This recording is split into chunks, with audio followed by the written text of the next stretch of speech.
Amy, how many do we have in the meeting? Um, Board members. we have 23 in the meeting right now, and it is, we have approached a few minutes after 6 o'clock. So I leave it up to you, Mr. Mazurkowitz. If you would like to start now, we are ready for you. All right, I will do so. This is the Independent Sales Service Tax Oversight Committee meeting, September 24th, 2020. I want to welcome everybody and thank you for joining us via Zoom. We'll start off with a roll call. Jeannie, can you call the roll? She absolutely will. And before she does that, I just wanted to make sure to inform everyone, we are recording this meeting. Typically, if we would have been in the boardroom, that would have been recorded as well. I just want to make sure that everybody knew that this Zoom is on record at this point. Thank you, Jeannie, for calling the roll. Hi, everyone. When I call your name, if you would, please let me know that you're here. Frederick Atkins. Here. Alyssa Brandemole. Alyssa. Just letting her back in. Alyssa Brandemole. Oh, they're still connecting. She's on, but it looks like she's muted. Okay. We'll come back to her. Joe Caddy. Here. Greta Campbell. Here. I have an excused absence for Sandra Doughty. James Dozier. Here. Fred Elliott. Here. Randy Kreis. Chris Lopez. Here. Joe Mazurkowitz. Here. Jim Nathan. Here. Dennis Perlman. Here. And I have an excused absence for Michelle Perez Macias. Brian Rist. Carmen Salome. Here. Steve Schimpf. Chris Simino. Here. And Alyssa Brandemole. Here. Thank you very much. Okay, thank you. We have a quorum, and so we can go. First, I'd like to take this opportunity to, is Board Member Gittens with us tonight?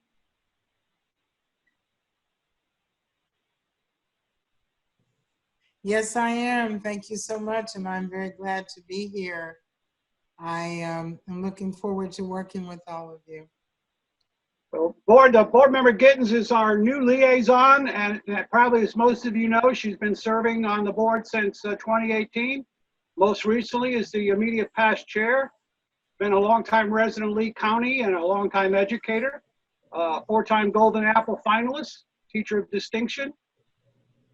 Community volunteer, including Horizon Council, League of Women Voters, and recently, if you've been following her on Facebook, a pretty avid supporter for Census 2020.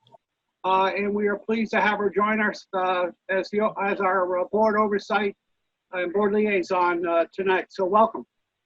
Thank you so much. I'm looking forward to learning a lot from you and taking back your thoughts and questions to the board. So I appreciate it.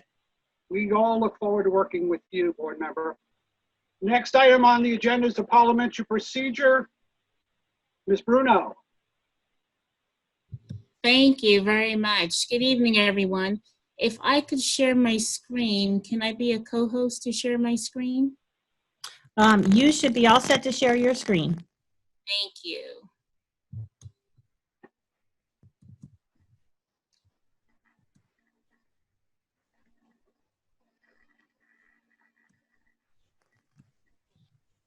All right, can everybody see? Yes. And everybody can hear. If you can't, just let me know. Again, good evening, everyone. My name is Kathy Dupree Bruno, and I am the school board attorney. And my task is to give you a little insight into policy 1.20, as well as go through some really easy things on parliamentary procedure to help you with the operation of your meetings.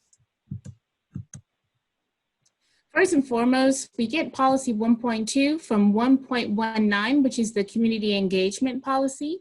And that's where you'll find the focus of the board in terms of increasing learning, forming two-way communications with the public. And that's what generated the policy 1.20, which is the creation of various advisory committees. And this committee is also a committee that was created to help with the oversight on the sales tax. So the purpose of these committees is to provide input, provide advice and support to the board on various topics. And from time to time, there may be a very specific question or a topic that the board would like for you to address with them. It's really important that you remember as a member of this committee that there is a fiduciary duty. You can't use your membership in this committee for any type of personal benefit for yourself, your family, or an employer, or anyone that you are affiliated with. Membership is by appointment of the board, and the board does ask that you fully participate in these meetings. If you miss 3 meetings, then you will be removed from membership, and the terms last for 2 years. The committees are asked to meet September through April with the exception of December. And you will also select a chair and a vice chair for your committee, and you will provide quarterly reports to the board. Your meetings are videotaped, and you will have an opportunity to provide public comment for the public to be able to weigh in. We ask that you use professional decorum at all times, and you're fortunate that a quorum is not necessarily required, although you will use Robert's Rules of Order to conduct your business. The board involvement with your committee is through your chair. We would recommend that the chair meets with the board liaison prior to every meeting to review the agenda. And of course, your quarterly reports to the board. So you are subject to sunshine. And what that means is basically that these meetings are open to the public. They must be properly noticed. In addition, you must maintain your minutes so that the public can have access to them, and then all of your information is subject to public record. So now we're going to go through Robert's Rules of Order. So the main thing with regards to Robert's Rules is that this is a way for the minority to be protected, have some rights, even though the majority vote is what will decide. It's a way for you to conduct your business in an orderly fashion and be able to come to some type of an agreement as you move forward with your decision-making processes. The main thing to remember with regards to Robert's Rules is that nothing goes to discussion without a motion. You must always, always have a motion. So you would ask the chair for recognition, raise your hand or say, excuse me, Mr. Chairman, and then you will make your motion. So in order to make your motion, you should state, I move that we do so-and-so, or I move to do this, X, Y, and Z. I would recommend that you write down your motion so that you get your words the exact way that you want them. And it also helps your secretary who has to record everything in the minutes. The motions require a second. So you would move and then it will need to be seconded. Just because you second the motion does not mean that you actually agree with the motion. It just means that you're moving the motion forward so that it can go to the discussion on the floor.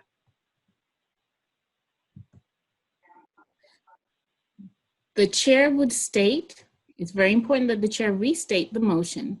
It has been moved by Mr. X and seconded by Mr. Y that we build a playground at Franklin Park. Are you now ready for the question? Which is the Robert's Rules way of saying, are you now ready for discussion or are you ready for debate?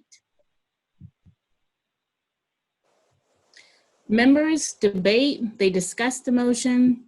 Before you do that though, you must obtain the floor. So you ask the chairman, may I have the floor? Or the chairman really should be controlling the meeting and going from each member so that everyone has an opportunity to speak. Normally, the first person to speak will be the person who made the motion. Make sure that you keep the debate and the discussion to the merits of the motion. Now, let's say that you want to close the motion, you can. That's a 2/3 vote is required. Normally, pursuant to Robert's rules, everyone will have 10 minutes to speak, but you guys can try to figure out what works best for your committee. It's really important that when you are having your discussions and your debate, that you listen, you be respectful to each other, you be respectful to the time. And it's also very important that you stick to the subject. What is germane to the motion? This avoids you going into tangents about different things and all of a sudden you're in a completely different topic. Also avoid bringing in the personalities. Just try to debate the motion itself. And one way to avoid personalities is to talk to the chair versus to talk to individual members. Everything really should go through the chair. And if you try to be as formal as possible, that also helps with conflicts and trying to not get into any type of really high-end discussions in terms of people getting upset and those kinds of things. Let's say that you are in a meeting and you think that it's just too long. Everybody's been getting 10 minutes and we keep going around in circles, but there's still things to talk about, but you want to limit the time. Madam Chair, I move that we limit the discussion to 2 minutes per speaker. That will require a 2/3 vote. Let's say that the discussion has been going on, or maybe you discussed this last time and you just think that, you know what, we've had enough at this point. I think it's time for us to vote on this. Madam Chair, Mr. Chairman, I move the previous question. That basically says I call for the vote. I want to end the discussion, end the debate, and let's vote on this at this time. This will require 5 votes. A 2/3, well, depending on the size of your committee, it will require a 2/3 majority vote.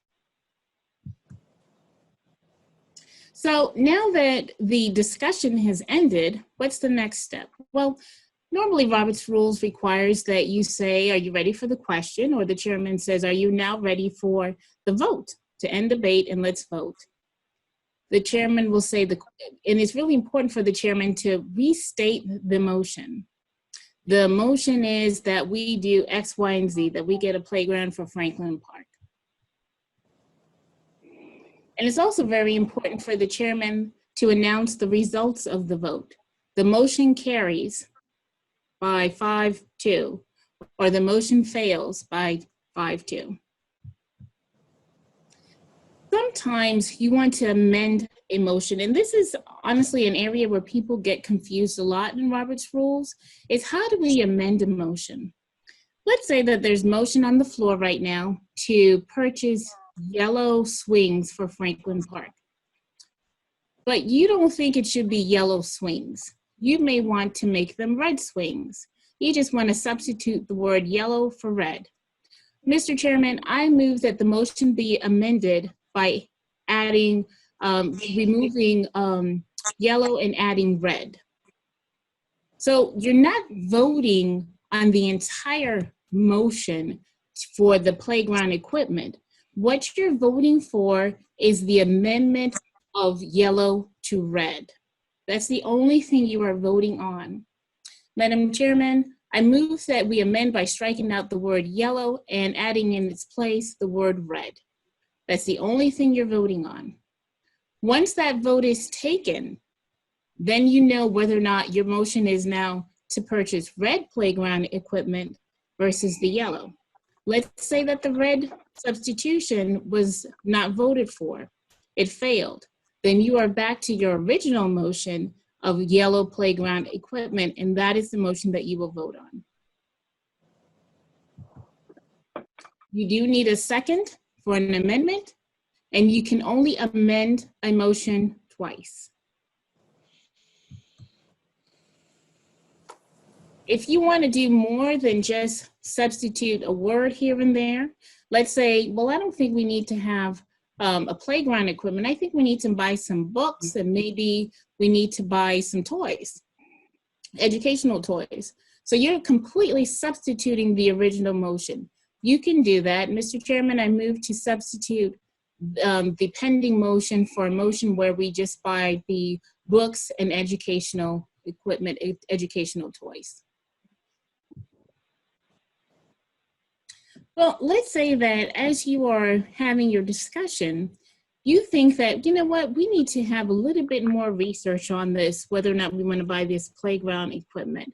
I think that there's some budgetary concerns. I want to know who's the manufacturer. I need some more information. Mr. Chairman, I move to postpone the question, or I move to postpone the motion until we can get some more information, or until the next meeting, or until a subcommittee has an opportunity to review this further. That postpones it for a definite period of time. However, maybe you think that this motion is just not worth it, and you want to basically kill it, shut it down. Mr. Chairman, I move to postpone the question indefinitely. I move to postpone the motion indefinitely. And if that passes, that would completely kill the motion.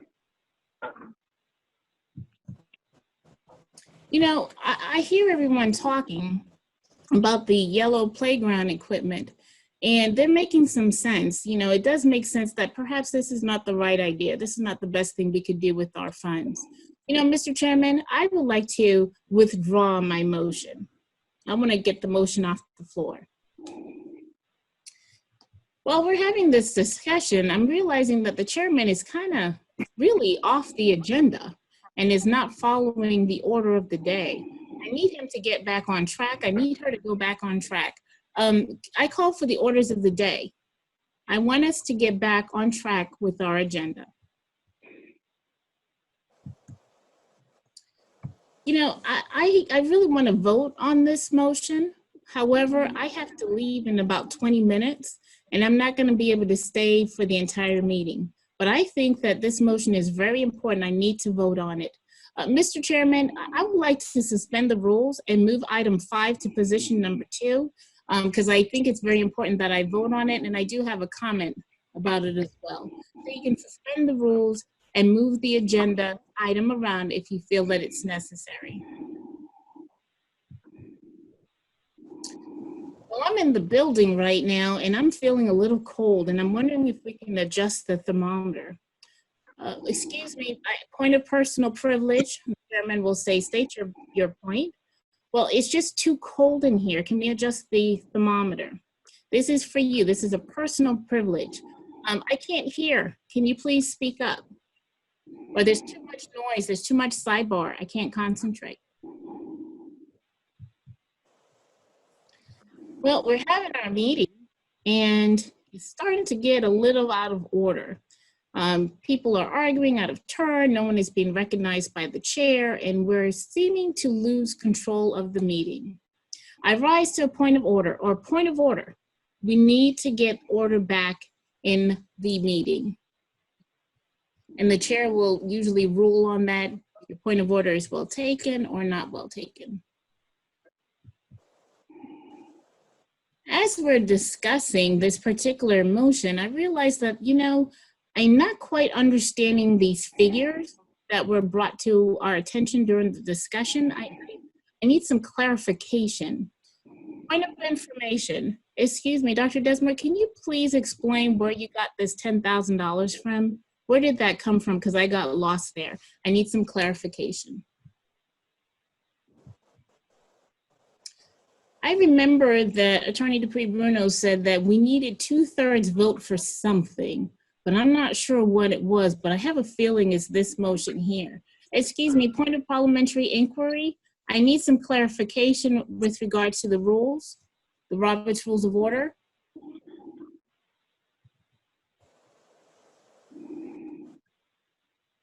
Now, today you should be moving forward with your nominations. If you have not, you need to elect a chair and a vice chair. And it's a pretty simple process. I nominate so-and-so for chair or vice chair. Are there any further nominations? If not, then the nominations will be closed. If there's only one candidate, then they are elected by acclamation. It's really important that the chair control their meeting. This is your meeting, and this is what your members are relying on you for. To be able to direct. You state the motions, restate it, so that your members know exactly what they are voting on. You can help them with the wording of their motion. They may know that they want to say something, they're not quite sure exactly how to say it. You can rule if it's in order or not in order. And then, of course, it's very important that after discussion that you bring the motion back to the body for the actual vote. You process the vote, and it's very important that you announce the result of the vote. You know, I did a point of order, and the chair basically ignored me. Well, what recourse do I have? I appeal the ruling of the chair. Doesn't need a second. And at that point, the chair can speak, then the member speak, and then the chair can speak again to explain why they made their ruling. And at that point, it goes to the body for a vote. And the body can then sustain or not sustain the chair's decision. And then we have good of the order, which is time for you to talk about anything that relates to your committee, your comments, your observations. And if there's something that has happened that you would like to discuss that affects the committee, you can bring it up at that point as well.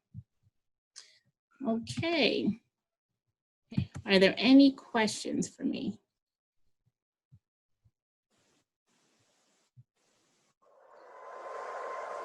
It's Steve Shimp, and I have one general question. There were a whole lot of things that were to be voted on.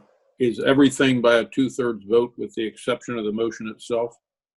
So everything is usually by a majority vote, but certain things are a 2/3 vote. And the general rule of thumb, if you are limiting a member's right, then it's usually 2/3. So if you're limiting a member's opportunity to speak, anything like that, that's generally 2/3. Rule of thumb, general rule. Good, Everything thank else you. majority. Any other questions? Any other questions? All right, if there are no more questions, thank you, Madam Attorney. We appreciate the update on the parliamentary procedure. Thank you very much, and have a great rest of your year. I will leave you guys to your business, and if you should need any assistance, please do not hesitate to contact me. Thank you and have a good evening. Thank you. All right, the next item on our agenda is approval of the prior meeting minutes.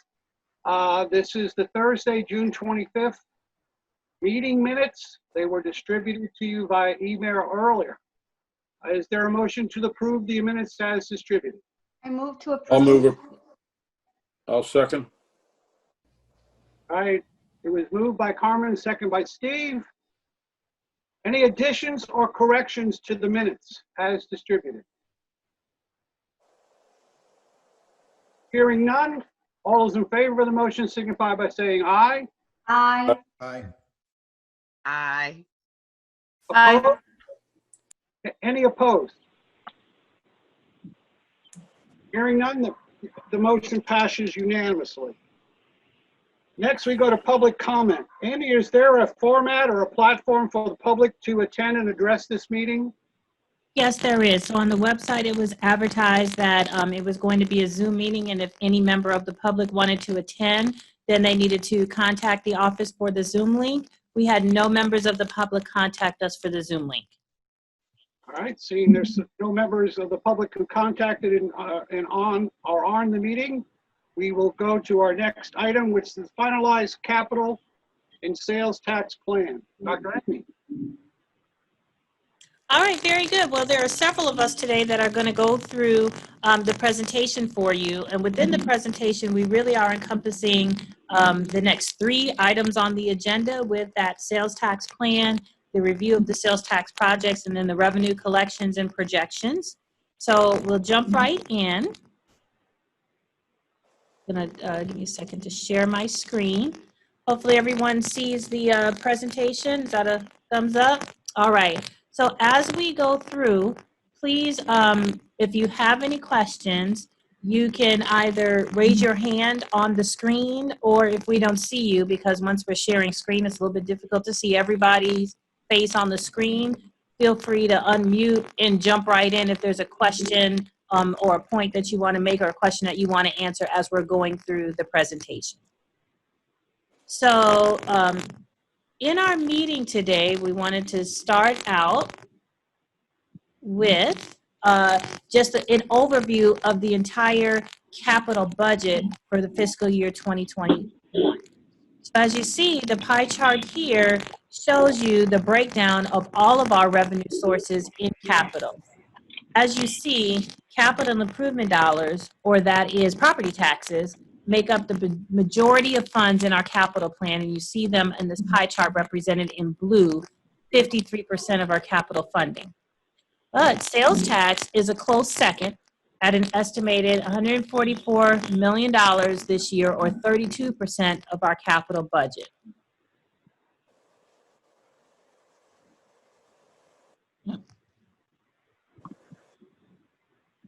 All right, so this next slide takes our sales tax funds and shows you how we have allocated those funds in the current year. We have a pretty even split between our 4 categories of construction, maintenance, safety, and technology. So a pretty even split of those. So the actual sales tax plan, and I'm going to switch over to share the sales tax plan. We shared this with you as well by email. And this gives you a more detailed picture of all of our sales tax projects over the next 5 years. So as you see, the top part of the plan here breaks down our revenue over the next 5 years. And in a little bit, Sarah will go through the actual details of that revenue projection and the breakdown of that over the next 5 years. And then this bottom part here shows the appropriations. So as we go in and look at each of the sections of the plan, within the construction category, we have, as listed here, 14 different either new schools, remodels, rebuilds, and additions currently in the sales tax plan. And in addition to this construction part of the plan, the debt service section here on the bottom also details the remainder of costs related to these building projects. So either at the top of the construction or in this debt service area, you'll see the cost of the different construction projects. Within the safety project category, and here they are within the 5 years. Just want to center it on the screen so you can see that. Details of the safety projects are not specifically listed on the plan or on the website, and that is intentionally so that we don't give out privileged information related to our security. But we do have general categories listed here on the sales tax plan. And our current plan calls for $49 million in safety funding out of sales tax over the next 5 years, as is detailed here. Maintenance projects are the next category you see listed within the plan in this area here. And we have a little over $92 million in maintenance projects planned over the next 5 years. A more detailed list of these maintenance projects and the locations associated with them were included in your materials. That breakdown looks a little like this.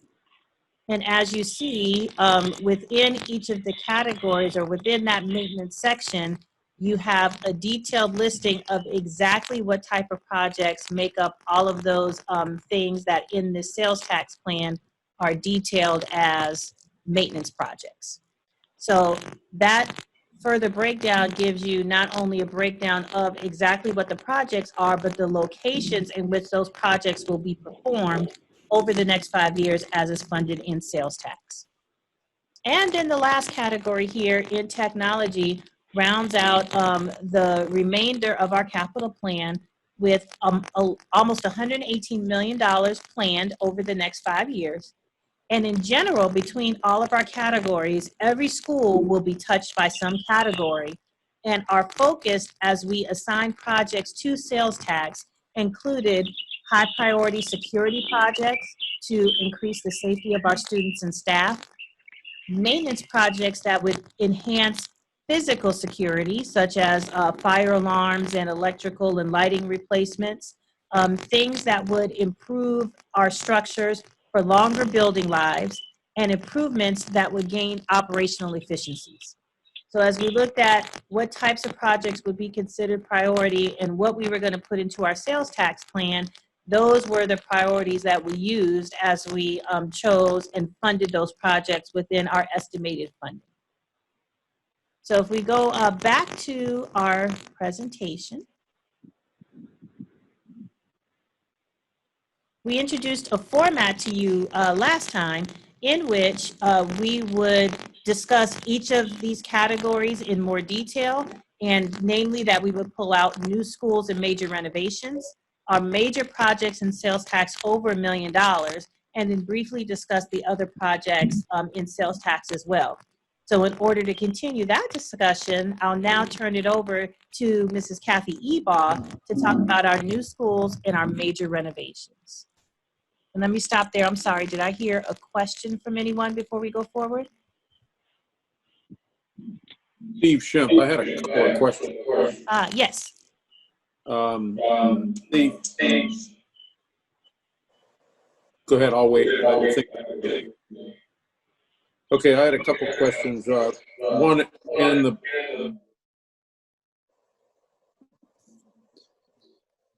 in the revenue side of things, there was a piece of the pie that was CO and DS. CO's carryover. What is DS? The acronym DS in that slide. Oh, actually, CO and DS stands for Capital Outlay and Debt Service. That is the portion of funding that. Okay, and then what's the impact that we've seen on the slower economy and our revenues, and have you adjusted all of our projections for that at this time? Yes, we have, and actually we have some more detail later on in the presentation related to Okay, good. No, what we've seen. let's not spend time on. For just a bit, we're going to get there. Okay, good. Thank you. All right, great. Did we have any other questions before we moved on with the presentation? Mr. Nathan? Yeah, Amy, this is Jim. Yes, I have a second question that sort of ties into Steve's, and if that's answered later on, that's fine. In addition to the impact that the sales tax revenue has taken a hit from the pandemic, just curious how that will correlate to what we thought it was originally. And I guess that's in the later part. But specific to now, if I heard you correctly, there was maybe a benchmark that I could use. You said it was about 1/3 of the total capital budget was the sales tax revenue. Did I hear that correctly? Yep, you sure did, about 32%. Yep. Right. So basically, a third of the capital spending is spending that you didn't have money from before. I mean, that's a simple, I don't think I've ever heard it that clearly. If it was stated before and everybody understood it, then I missed it. But that's a simple, easy soundbite to be able to give. And just, so you're nodding your head, yes, okay. Yes, absolutely. That is a true statement. 32% is new money for us. So that would have been funds that we did not have before had it not been for these dollars. That's absolutely right. Thank you. All right. And yes, and you're going to your first question, you were asking what was the impact, what we were projecting based on, everything that was going on in the economy and what was going to happen to our sales tax projections versus what actually did happen. And yes, we have that information a little bit later on as well when we get deeper into talking about actual performance and then the revenue projections. So if you'll hold on to that question, we will get to that as well. Did I see any other questions? I took it down. Oh, Ms. Gittens, yes, did you have a question? No, you answered it in saying that it's going to come up later, so I'll wait. Okay, all right. Okay, seeing none then, I'll pass it on over to Ms. Eba, who can take us through our new schools and the major renovations. Thank you, Dr. Desmore. Good evening, everyone.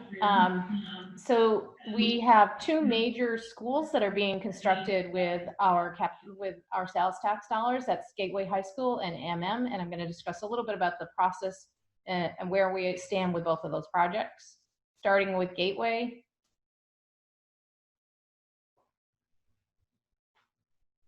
Do I have control? No, you don't. I'm sorry. I'm following you. A little Okay. technical difficulty. I'm with you now. Okay. So we are scheduled to open, both of these campuses are scheduled to open next August. Gateway is well underway. If you've driven by the campus, you'll see that it's very much a school now, and it looks like a school. We are well into phase 2 construction.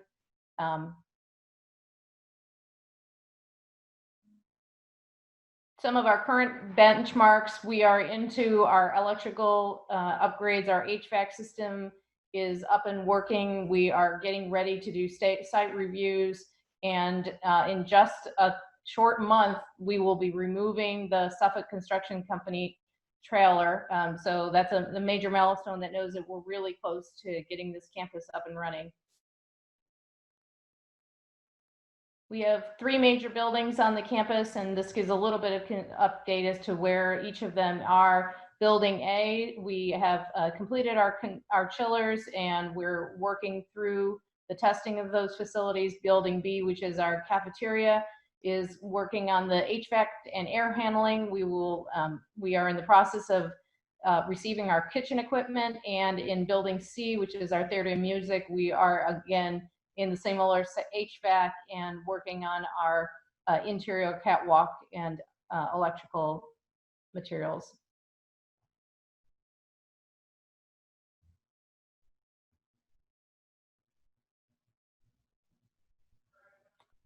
Middle School, we just yesterday had the topping off ceremony. We delayed the groundbreaking due to COVID, so we had a great ceremony yesterday introducing Middle School as no longer Middle School, but the new Lehigh Acres Middle School campus. We are moving the name Lehigh Acres Middle School to this new campus. And again, we're scheduled on schedule and on budget. If you come by this area, you drive down Homestead, you look over, you can see a building coming out of the sky. All of our precast tilt panels are up, and we are now starting the interior work of getting ready for the main build of the campus.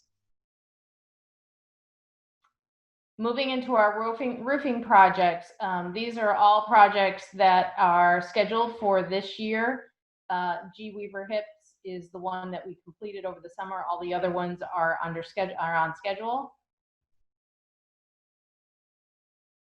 Then we also have Cape Coral, Fort Myers High, and Ida Baker. Ida Baker is in phase 3. It will be completed this year. The other 2, we are working through drawings and contracts. And then some other large construction projects that are in our capital plan being funded through sales tax included a Fort Myers Technical College remodel. This project is currently in scoping with staff. We're identifying what exactly this project will be about. We're also in the process of hiring our design team and construction management team. This project will help us upgrade facilities, put in a couple of new programs to the existing campus, and better utilize the overall campus. At the same time we're doing this, we're also going to be doing a roofing project because the two coincide with each other. James Stevens, this is a project that will open this January. It's a new pre-K center. We're taking 2 intermediate classrooms that were underutilized on the campus and renovating them into a pre-K center, which again, right. And then Riverdale High School, we're in the process of getting ready to hire our architect and construction management team. This is a multi-year project. It will last 4 years. The first year and a half is design, permitting, and planning for the project. We have a lot of things we're considering as part of this project. We're looking at an upgraded math and science facilities. We're looking at eliminating the portables on campus with a new classroom building. We're also looking at upgrading and increasing the size of the gymnasium. It's currently undersized and can't hold some larger district events for their sport events. By standard, the campus is or the facility is too small. We're also looking at a single point of entry and new administrative offices, and just upgrading some of the interior classrooms that are old and needing of updating. So it's a major project. It's a $40 million project, almost half of what a new high school would cost. We're very excited about that project. And Kathy, I just wanted to remind the committee that this was a project or a school that we had public comment on, and a few meetings back, the committee voted to have our capital committee strongly consider funding a project for this school.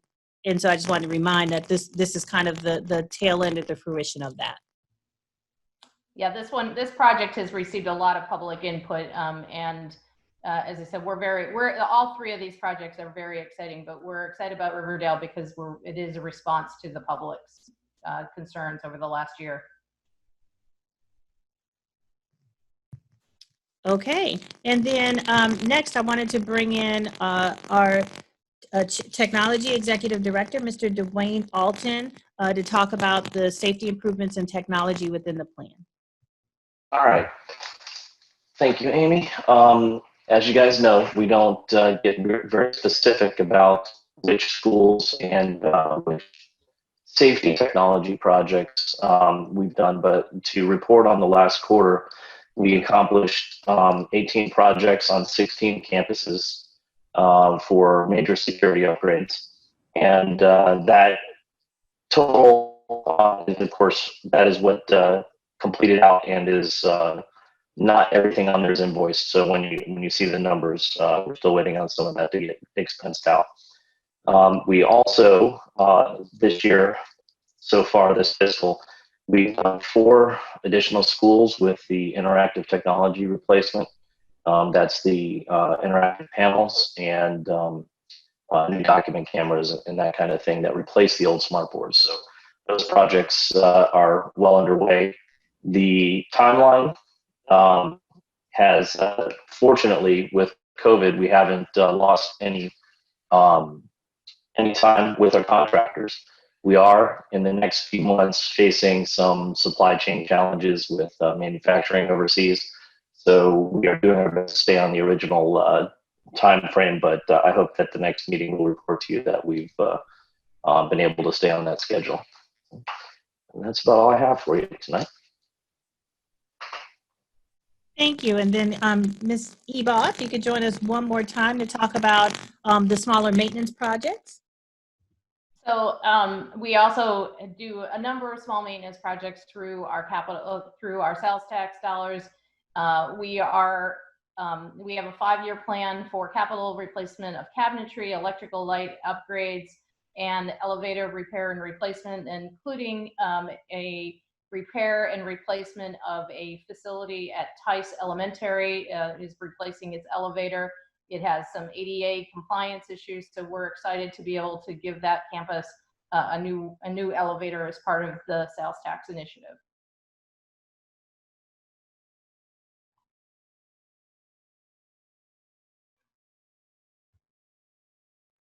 All right, thank you, Kathy and Dwayne.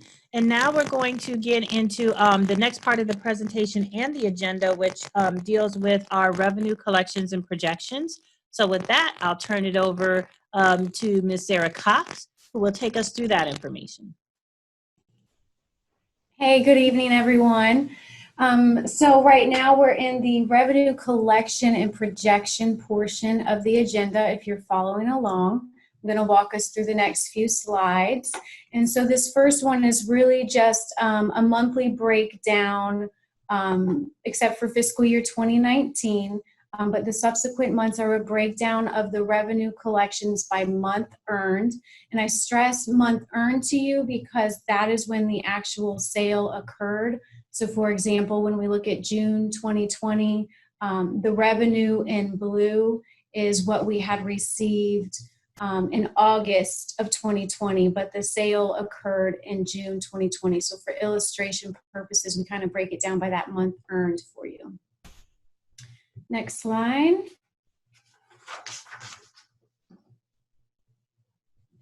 So this slide just breaks out our projections to our actual collections. You can see inception to date of the sales tax. For fiscal year 20, the 83.8 million that you're seeing there, that was our original projection prior to COVID. We did reduce the projection down, even though we didn't change the budget. But we had reduced that projection to 75 million, and you can see that at the bottom of the slide in the footnote. So we were very happy that we came in above the 75 million that we had revised the projection to. Yet we did, come in below the 83 million. And so for this year, FY21, you can see we budgeted 76.1 million, and that's a little higher, actually quite a bit higher than what we had discussed with you back in June. And so we'll get into more detail about that. We're very anxious, or I'm always anxious to kind of see where the revenue comes in at. So tomorrow we should get our July revenue collection. And so we're anxious to see how that comes in. Next slide. So this is one of my favorites. I just think it really tells a picture of our year-over-year projections. And so you can see where we started off in January, FY19 over FY20, and we started the year out, really strong. And then you can see where COVID came in March. The revenue really tanked, with the drop in April being about $2.3 million. And that was when we went into the phase 1 reopening of our state. So you could see that really, or no, that's when we were shut down. I'm sorry, we were shut down in April. So you can see that huge drop there. And then May, when we re-entered into phase 1, we still had a decline. And amazingly, we were very shocked to see that for June, FY20 actually exceeded the prior year. And so when we look at just the monthly collection in June, because we receive a quarterly discretionary, and then we also receive our regular monthly collection. And so if we look at just that, we were actually up about $150,000 over last year, which was very shocking. Next slide. And so this last slide on our revenue is about where the revenue projections have gone. This original column is what we had shared with you back in June. It was a very, very conservative approach. When we made the projections, it shows here it was back in May of 2020, where there were so many unknowns. We really had nothing to go on. We'd never been in this situation before, so we went with the most conservative approach. And then we revised the projections earlier this month just due to the state of the economy, given that our revenue projections in FY20 in that last quarter had come in $4 million higher than what we had revised the projection to. And then we're also monitoring, economic data all the time. We're constantly looking at the Florida Department of Economic and Demographic Research website, who's producing sales tax collection reports monthly. They also produce around this time of year their long-range financial outlook, what they're estimating for general revenues, which includes like all the various tax revenue types. And then also FGCU's Economic Research Institute that produces invaluable reports, in my opinion, that give us a lot of economic indicators for Lee County and this Southwest Florida area in general. And when we looked at that data, while the economy is not back where it's at, it's definitely coming back stronger. So we revised our projections to reflect that and get in line of where the state was kind of projecting statewide revenues. But we kind of continue to monitor on a monthly basis and hold some money in reserve in case any unanticipated events continue to surface so that we have some flexibility there. When we look at the pre-COVID projections that were done, this was probably back in March of 2019, shortly after we started receiving the sales tax funds. The original FY20 projection or FY21 projection was 88.8 million. So you can see we're still very short of that. And then even over the 5 years, that original projection was about $501 million. So we've definitely taken a hit from that, but we're anxious to see how the economy continues to progress and what the future is going to hold for us. So with that, ends the revenue portion of the presentation. Are there any questions?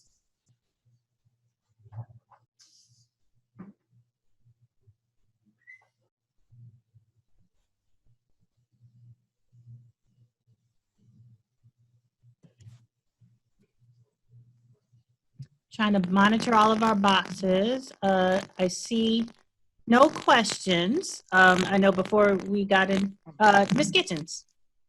Well, no, I was going to say if we could go back to the question about the impact of COVID. I know at the board meeting we had discussed that some of the items like PPE and all of that were going to be taken out of capital first, and then at one point it was FEMA and what was the other? Can you? CARES Act? Yes. Oh, So Ms. Gittens' question referred to PPE or personal protective equipment that we needed to provide around the district, both for our students and our staff as they came back to work. None of the costs of that came out of sales tax. Some of that did come from other capital funds, property taxes, basically for some of the larger expenditures, but none of that came from property tax. Came from sales tax. As far as the impact, though, the financial impact of COVID, and I think that you were asking this earlier as well as Mr. Nathan, we'll see here really where we're looking is in these FY20 numbers on this slide, from where our original projection was of this 83.8 to where we landed at 79 million. So what is that, about 4%, I think, impact related to what we thought we were going to bring in versus what we did. It still was a better picture from where our revised projection was. As Sarah mentioned a little while ago, 75 million was where we revised our projection to after everything started happening and our economy started shutting down. And we did come out better than that projection. So better than that revised projection by about 4 million, down from our original projection a little over 4 million. So it was kind of like where we landed, cut right in the middle of the two projections that we had. So based on those outcomes, now, we've revised our 5-year projection. And here on this slide is where you see the comparison of where the old 5-year projection was after we revised down for possible impacts of COVID versus where we stand now based on what we've seen so far.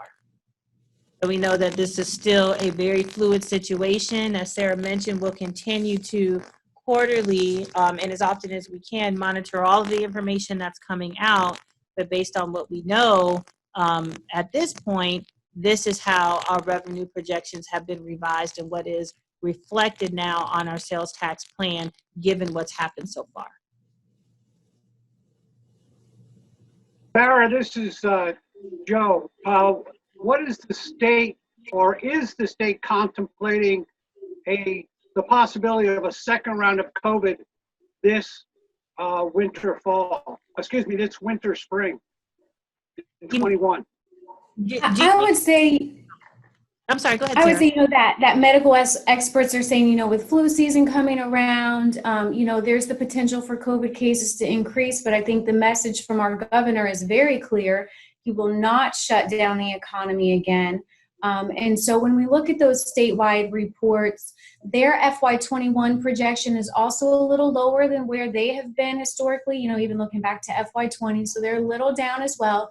But then FY22 through FY26, they have like their general revenue outlook report that was just released. They are actually anticipating an increase again in FY22 and continuing approximately 5% each year through FY26.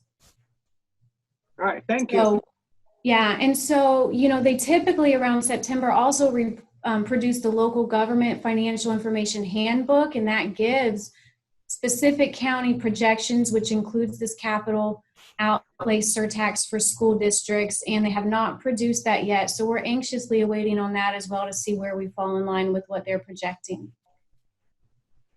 Thank you. You're welcome. Ms. Gittens? A question I have that if, I'm sorry, what are you saying? like like Joe just mentioned, Mr. Markowitz, there is a change or another, onslaught of issues, and we don't reach our, the projections that you have. Projected then is that 32% of capital and projects, is that correct? I'm sorry, you kind of broke up. Are you asking if the revenue projection comes in less, that impacts that 32% of the pie? And also, therefore, the projects that we were shown, is that correct? Yes, ma'am, it would. Okay. I mean, so we have some funds in reserve to help buffer that. But, if there was a severe decline, then yes, it could possibly impact some of the projects lined out in the project or in the outlook. In the plan. And how do we prioritize or decide, the projects at that point? Is there a plan for that? Do you understand what I'm saying? That if yes, ma'am. Amy, did you want to answer that? Yeah, sure. So the answer is, the question is, if there is a shortfall, what do we do? How do we plan and prioritize for what projects take place and what has to come out of the plan? And it very much is a kind of a sitting down of our capital committee first and laying out all projects. So it wouldn't necessarily just be all projects in sales tax, it would be all capital projects, period, to figure out which things take priority. And we've got that, the ranking, Ms. Giddens, that the board did, that, discussed what your prioritization was and what was important to you. And so we take those rankings, of course, which, safety and security was at the top of the list, and based on those rankings and priorities, as well as what the knowledge of our staff in terms of the maintenance that needs to be done at schools, what risks are of certain projects not being done, and how much it could cost if there are failures if we don't do particular maintenance before we get to those projects. We would lay all that out on the table and then begin to pare back projects based on that prioritization matrix, basically. And then we would have to come up with our new plan, both our entire capital plan and our sales tax plan as well.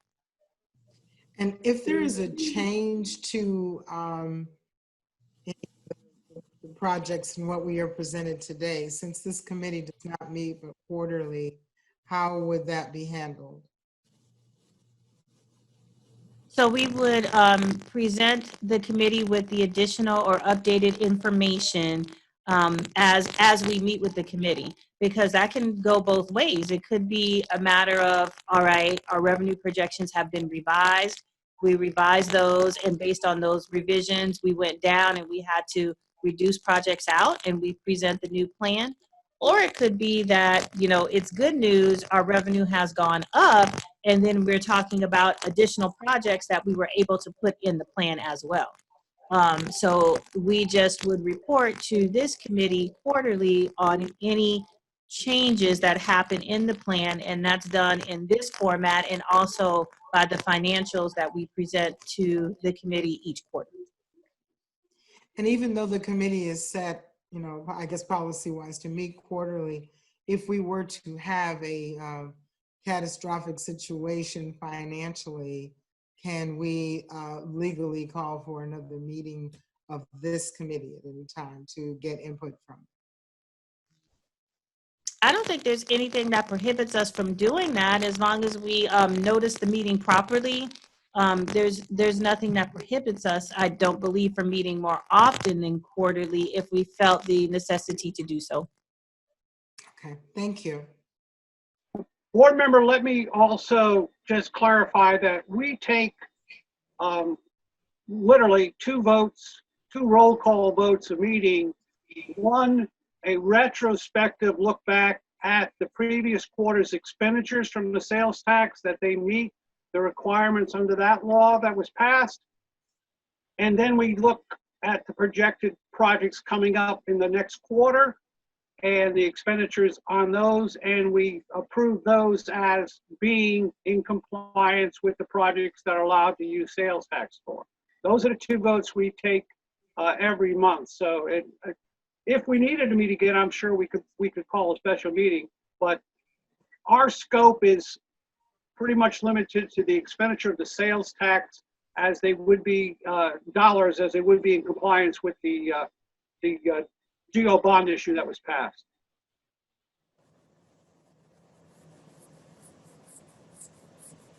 You know, I'd refresh the committee, Joe, if I may comment. Very early on, as we got this group going and we were established, it became very clear that we're really not in the seat of choosing which capital projects are to be done. We're in the seat of overviewing that the money that is spent from the sales tax is being spent within the categories on which it was passed. So that, as you said, we're pretty limited, and we clearly can be interested in the other, but we don't have any steerage in that. That comes from the capital committee and the administration and the board.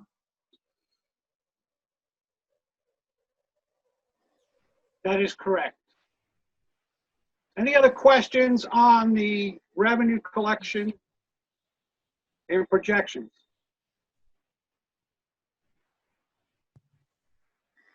All right. Well, if there are no further questions, I stopped my screen share. We do want to get into the financial report review.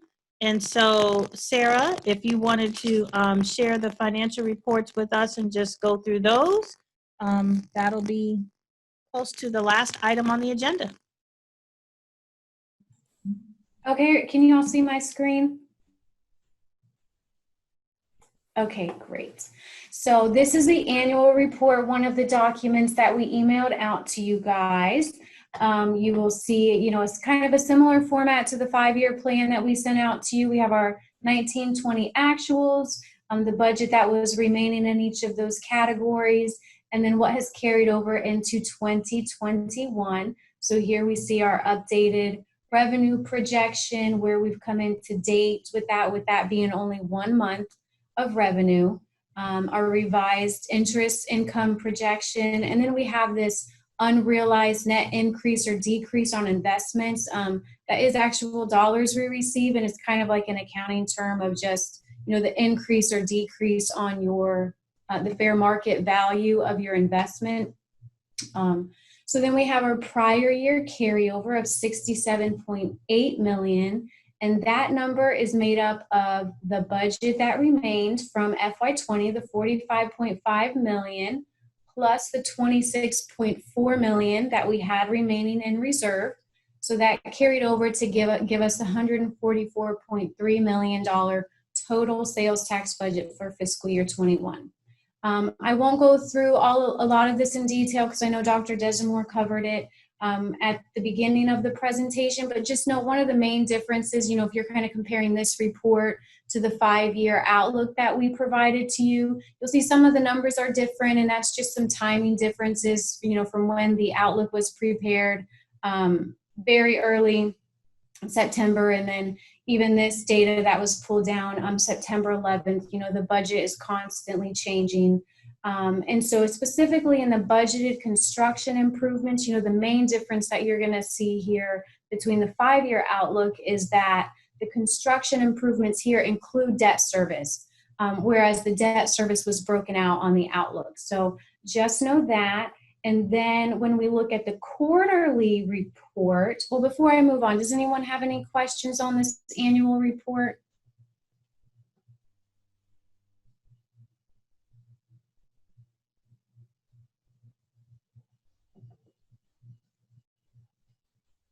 I don't see anyone. Okay, so as we move to the quarterly report, you know, this data is just broken down from the annual report. So we've got, you know, our first year of 2018-19, which was a partial collection, our 19-20, and actually oh yeah, we didn't put 2021 on here. So we have our 19-20 year, you know, where the budget started, the actual expenditures in each quarter, and then the budget adjustments, which is just the beginning year budget to where the budget ended. So any adjustments in what that looked like here. You know, so you can see the increases or decreases in the various categories. And then what was remaining in the budget. We did not put FY21 on here as the first quarter because it was really just a duplicate of what you're seeing on the annual report since we're still in that first quarter. Are there any questions before we move forward for a vote? Sarah, are there any budget adjustments that are other than timing? Has there been any projects that have fallen off or any new projects that have come on or additional costs for any specific project that is reflected in the budget adjustments? You're talking about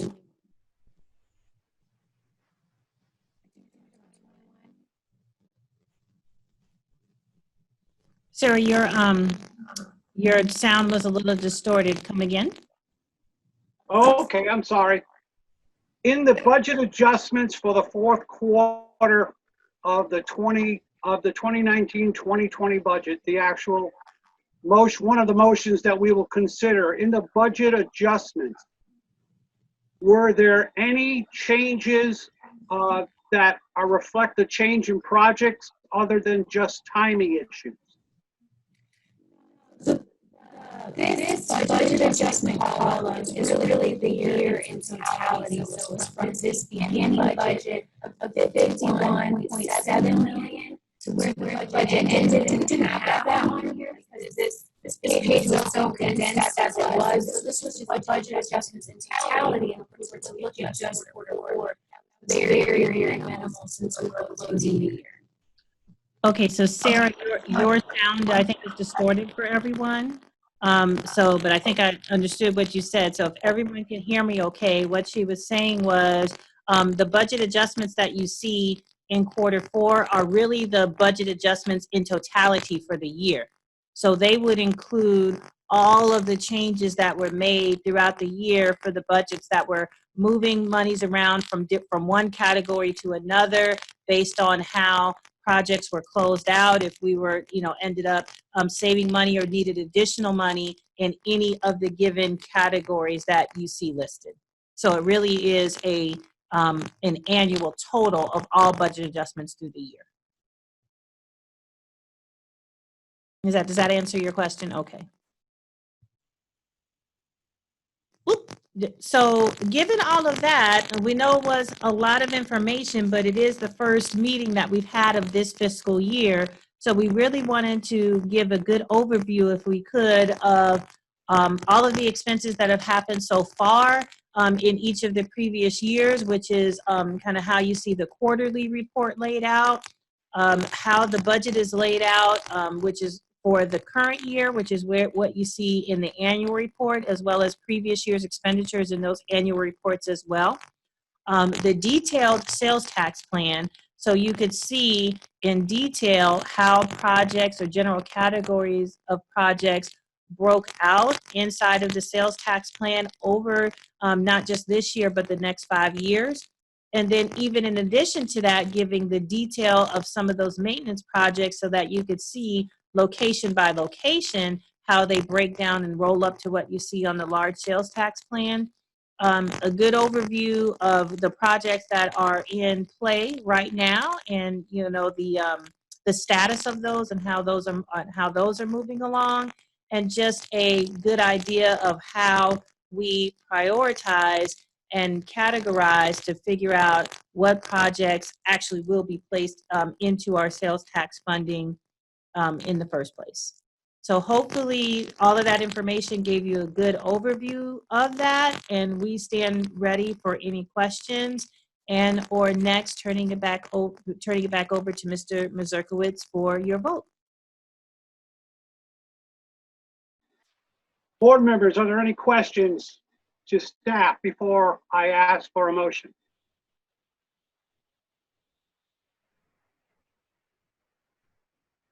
Dr. Amy, I can't see everybody, so you're going to have to let me know. I'm sorry. Yes, I'm on it. At this point, I see no hands raised, nothing in the chat indicating that anyone has any questions.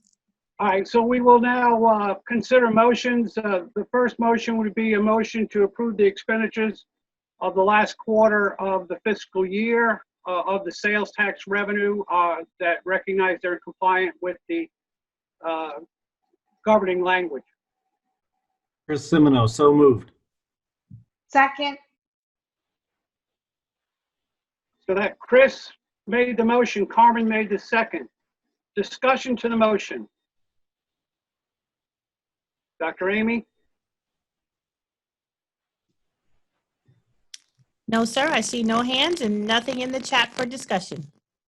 Okay, at this time we'll call the roll. Dee, if you could call the roll, please.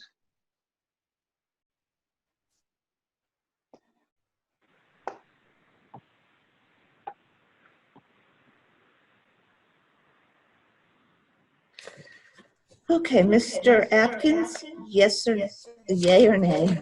Sorry. Yay. Alyssa Brandemel Yay. and Joe Caddy, is he still here? I think he signed off. Okay. And Greta has left. Fred Elliott, Yay. yay or nay? Yay. Chris Lopez, Yay. Joe Mazurkiewicz, Aye. Jim Nathan, Yes. Dennis Perlman,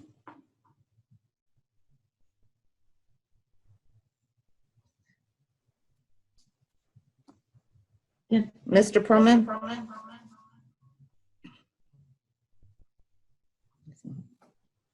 I think he's left the meeting. okay. Carmen, Yes. and Steve Shim. Yes, sorry about that. I was on mute. And Chris Yes. Semino. Yes. All right. I believe we have everyone. Okay, the motion passes.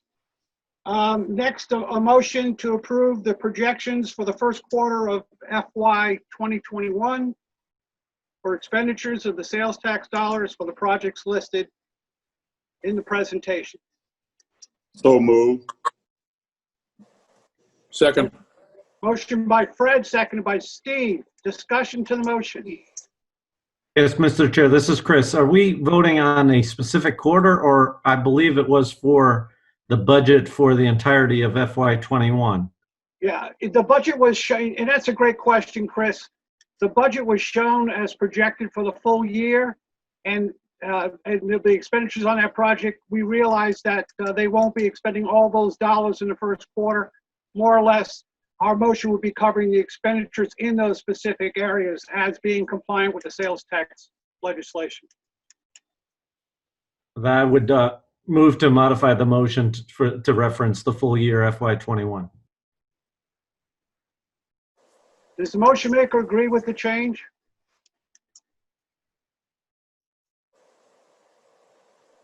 I agree. Second agree, Mr. Ship? Yes, that's All fine. right, so the motion is on the table is for the entire FY21. Additional discussion. Dr. Amy? I see no hands raised and nothing in the chat. Thank you. At this time, we will call the roll. Jeannie, please. Mr. Atkins, Yay. Miss Brandemont, Yay.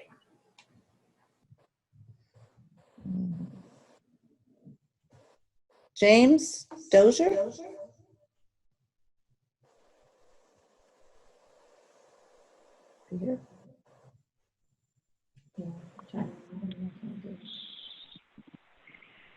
Mr. Dozier, Yay. Mr. Elliott, Yay. Mr. Lopez, Yes.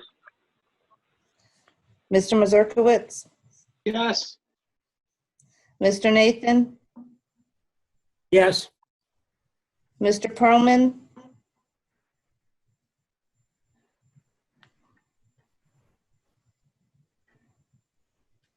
Mr. Pearlman,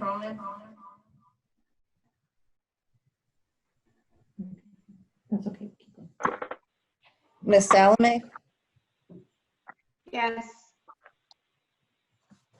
Mr. Shimp, Yes. Mr. Semino. Yes. Are you back, Mr. Pearlman?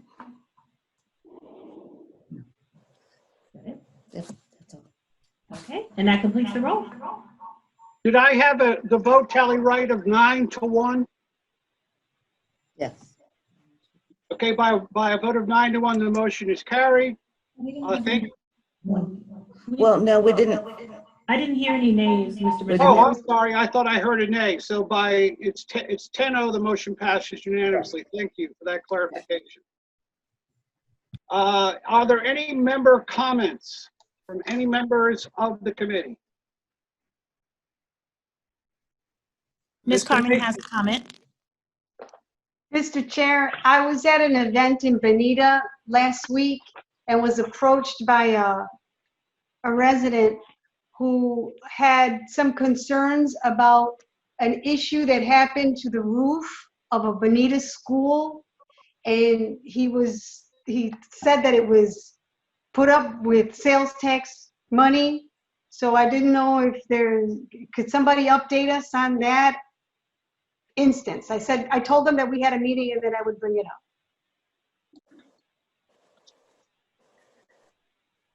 Is there a member of staff that can respond to the roof issue down in Bonita? I sure can start, and then Dr. Atkins or Kathy Ebob may want to chime in. But yes, we did have an issue with the roof at Bonita Elementary, as I'm sure many of you may have seen on the news.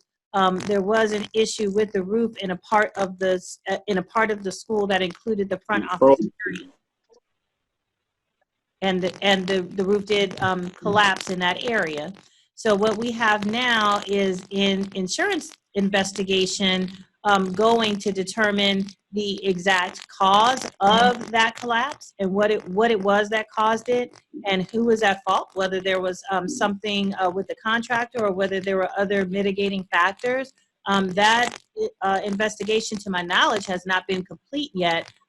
But once it is, then if the contractor is determined to be the at-fault party, then we will pursue remedy with that contractor. Dr. Atkins, was there anything else that you wanted to add to that? No, that's correct. It is something that's currently under investigation. We do expect it to be completed fairly soon. And it was sales tax dollars that was funded that project?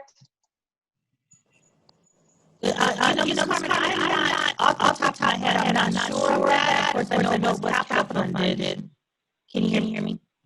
Your sound is very, very poor.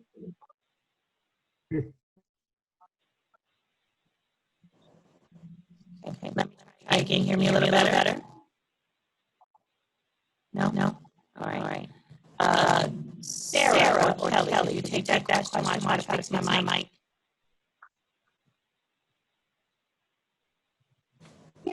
I think what you were trying to say is you don't believe.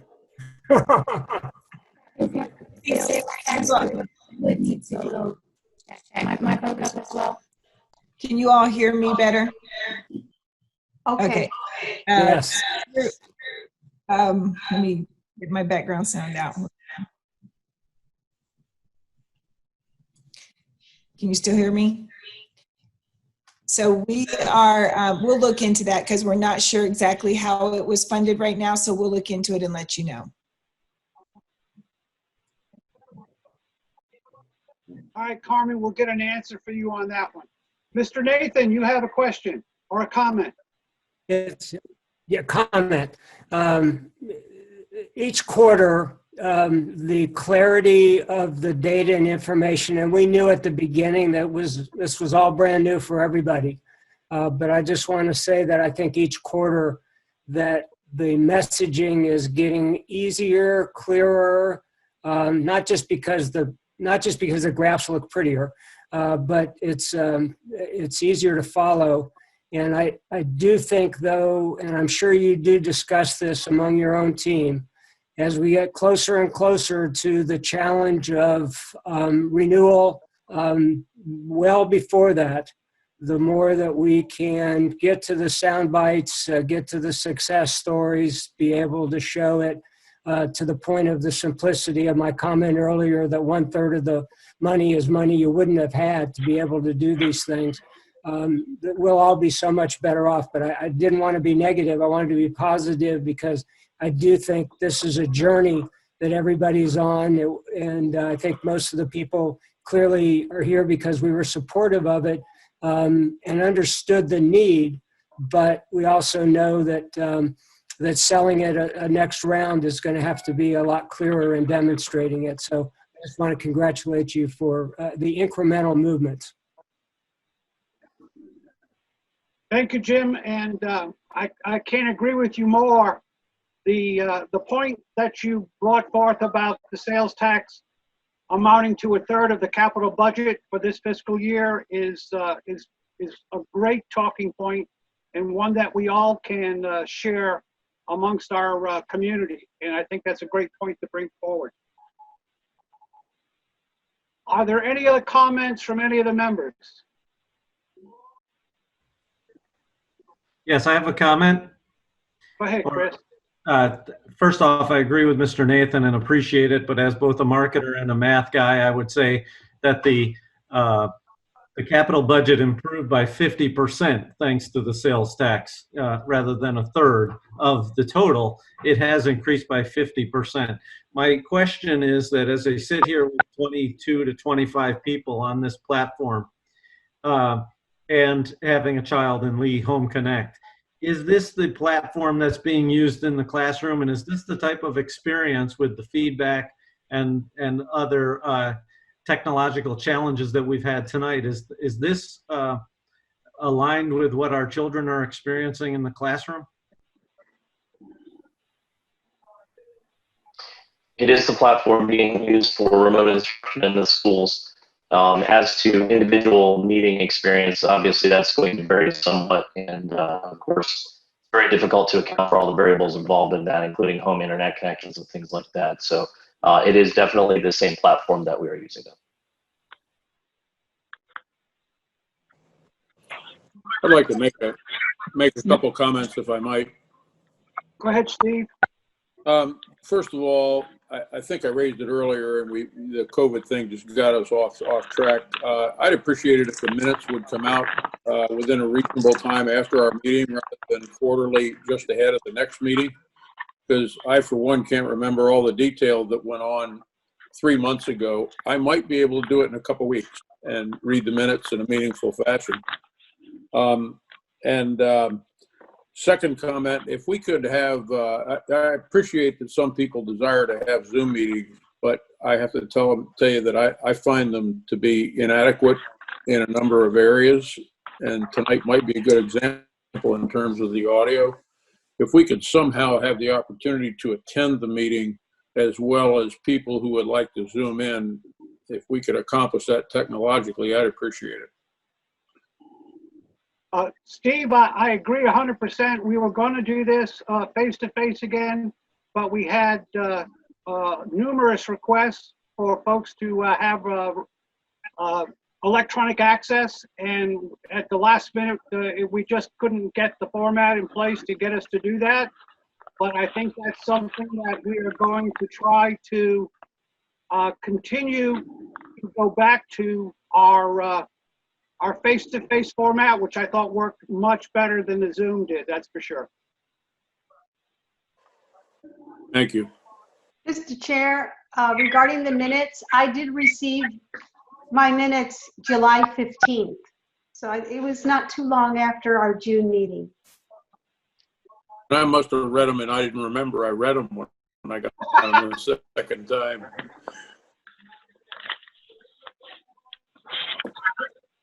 Thank you. I had to switch to phone audio, so hopefully you guys can hear me a little bit better now than you were before. Is that better? Okay, very good. So I just wanted to come in with a couple of things. First of all, Sarah did just go check, and the Bonita Elementary roof was sales tax funded.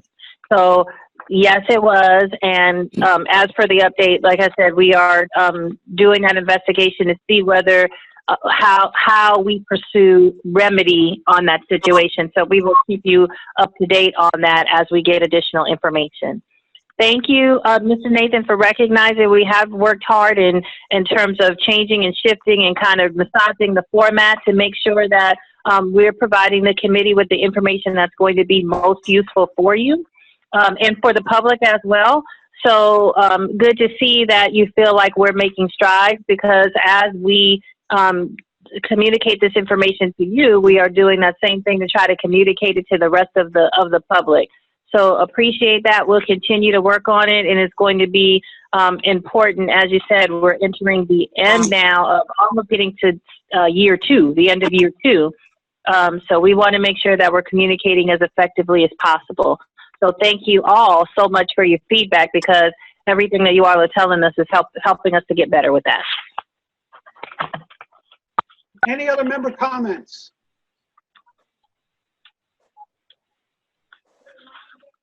Dr. Atkins wanted to comment. Just to follow up to Mr. Semino's question regarding Lee Home Connect, I think one of the things that we are learning as we implement this new platform is that it's really taken us back as educators to almost first-year educators. We're learning a different way to teach. So the good news is, I think our teachers and the folks of us who support our teachers are getting even better. I mean, the good news is that they do it every single day. So here we are doing it really for one of the first times that many of us have done this as a committee, an ISSOC committee. But the classroom teachers are doing it every day and getting better every single day. So yeah, there's always these glitches that occur. We've actually learned a great deal in the first 4 weeks here, and I think we'll continue to get better as the year goes on. Having said that, though, just the face-to-face experience is still the one that seems to really is our best mode of delivery. It's very, very difficult for us to replace that. So I do anticipate as the next quarter, we continue to see more students that continue to move from a distance learning model to a face-to-face model. Right now, we're up to about 43,000 kids that are face-to-face. So over half, and we expect another migration at the quarter. So hopefully that answers the question. But again, I think our teachers are getting every day. But we have experienced some glitches in the beginning as we expected. Thank you, Dr. Atkins. One of the questions I had as a follow-up was, is there any way you could utilize some of the sales tax money to enhance our technology infrastructure? I think Mr. Elton told me at the last meeting that wasn't possible, but I throw it out if there are any ways that this committee could help with the technology. It is part of our charge, right, to enhance the technology. So. Right. I don't know if Mr. Davis or Mr. Alton might want to respond to that. Yeah, I can comment on that. So while we could possibly include that as a project, the issues you're experiencing tonight are not related to district infrastructure. They're more related to the Zoom service and to possibly software issues rather than infrastructure. The people having the issues tonight actually are in an area that many of them are in an area that have the best infrastructure. So while we can use that as an expense, I didn't want to put that out there that that would resolve the issue that you're seeing tonight. Dwayne, you can blame it on me. I'm in North Carolina, and I'm probably the reason for any glitches. I'll take. Now you're coming in loud and clear and looking perfect. All right, any other comments? Seeing none. Ms. Gitchen, I'm sorry, Ms. Gitchen's had her hand up earlier. Ms. Gitchen? Oh, I'm sorry. You're good? No, you're good? Okay, so just a couple of reminders for the committee. We did send out an email. The question came up a few times about term lengths. So we did send out that email to everyone so everybody knew the term length of everyone in the committee. Some term lengths are expiring in December. And so please, complete your paperwork to continue on the committee if you wish consideration to do so for those whose terms may be expiring in December. Also at the December meeting, according to the policy, we would be due to vote on the chair and vice chair at that meeting, and that next meeting would be December 17th. Any other comments from members of the committee? All right, I want to thank staff for their. Did you have a comment? Yeah, I have a brief comment, and it's really not the perusal of this committee, but I'd like Dr. Atkins to hear it. He may know that I've got grandkids in two different families in the district system, and they both have docs in their family, and both docs opted to have their kids go back to the school. And I would just share anecdotally that about 10 days to 2 weeks after you started, I asked my daughter, how do you feel about having back in school? Being a doctor that terrifies us all to stay home and, not even go to the gas station if we can avoid it. And she commented, she said, I think the kids are probably safer at school than they are at home. So evidently the steps that you're taking on the in-person schooling of young people are being pretty well handled. And, that's cool. I know there's a lot of hard lifting going on to do that. And I appreciate it.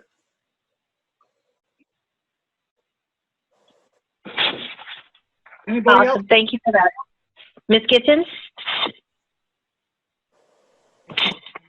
I would be remiss without saying I was actually in a classroom last week at Pollard Middle School with a teacher that does an elective.